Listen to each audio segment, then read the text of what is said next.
আসসালামু আলাইকুম। আশা করি ভাই বোনেরা ভালো আছেন, মা খালামণিরা ভালো আছেন।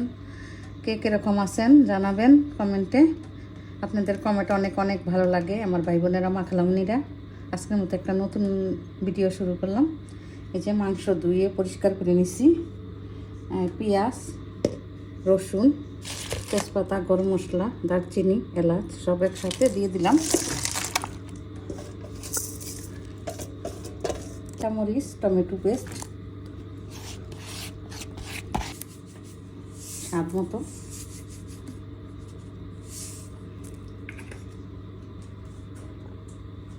দিয়ে দিব মাংস অতটুকু পরিমাণ বুঝে নেবেন আপনারা। দিয়ে দিব তেলটা মেপে দিলাম। কুরবানির মাংস সব কিছু দেওয়া হয়ে গেছে, এখন মাংসটা মেখে নিব। পেস্টটা দিতে ভুলে গেছিলাম, দিয়ে দিলাম 1 চামচ আর আধা চামচ দিয়ে দিলাম।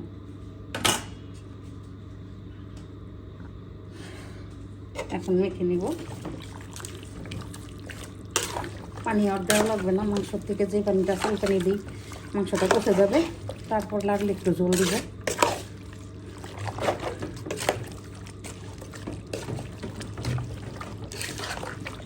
হয়ে গেল,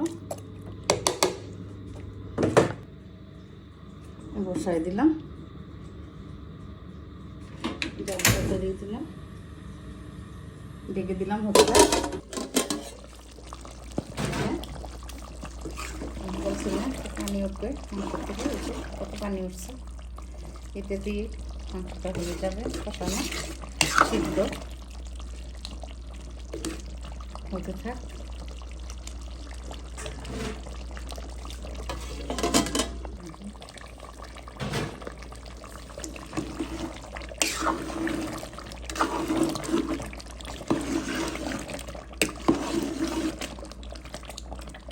কষা বনিয়ে রাখবো, বেশি জোর রাখবো না।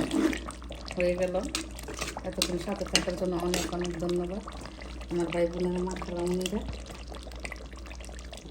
ভিডিও ভালো লাগলে সাবস্ক্রাইব, লাইক, শেয়ার, কমেন্ট করবেন। বেশি বেশি শেয়ার করবেন, বেশি বেশি কমেন্ট করবেন। দিয়ে দিলাম ভাজা গরম মশলার গুঁড়া, এটা কষা বনেই থাকবে।